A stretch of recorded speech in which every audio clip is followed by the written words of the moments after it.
പഴക്കം കൊണ്ടും ശില്പഭംഗി കൊണ്ടും വലിപ്പം കൊണ്ടും കേരളത്തിൽ പ്രഥമ ശ്രേണിയിൽ നിൽക്കുന്ന ഒരു ക്ഷേത്ര സങ്കേതമാണ് ഐരാണിക്കുളം ശ്രീ മഹാദേവ ക്ഷേത്രം.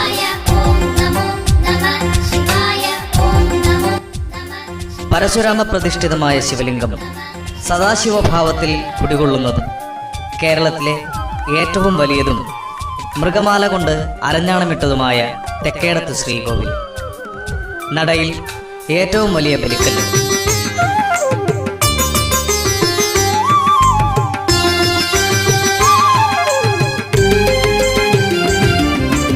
മഹാദേവ ശിവശംഭോ, മഹാദേവ ശിവശംഭോ, മഹാദേവ ശിവ. വടക്കേടത്ത് അതേ ശില്പഭംഗിയാർന്ന സമചതുര ശ്രീകോവിലിൽ മറ്റെങ്ങും കാണാനാവാത്ത സ്കന്ദോമ പരമേശ്വര പ്രതിഷ്ഠ.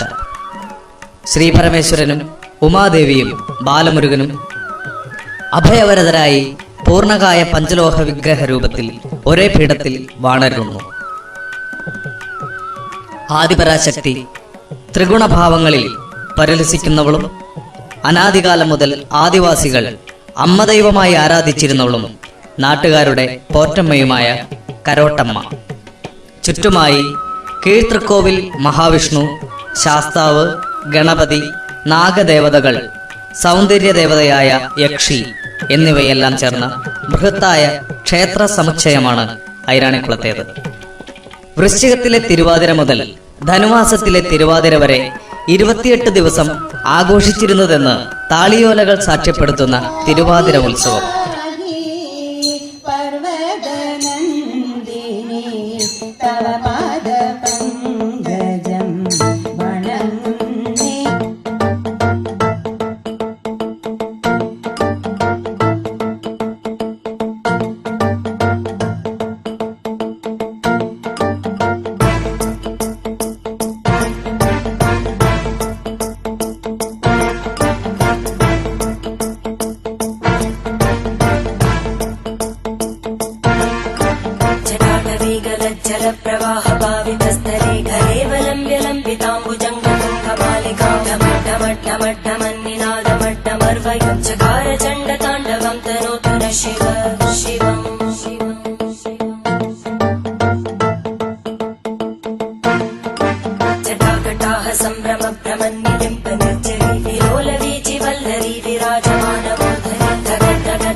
കാലത്തിന്റെ ഭാവപ്പകർച്ചയിൽ നിന്നുപോയ ഉത്സവം 1997 പുനരുദ്ധാരണത്തോടെ പുനരാരംഭിച്ചതാണ്.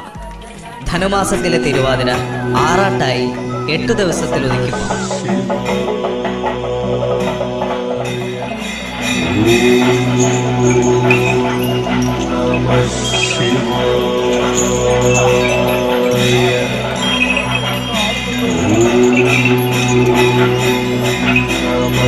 Shiva.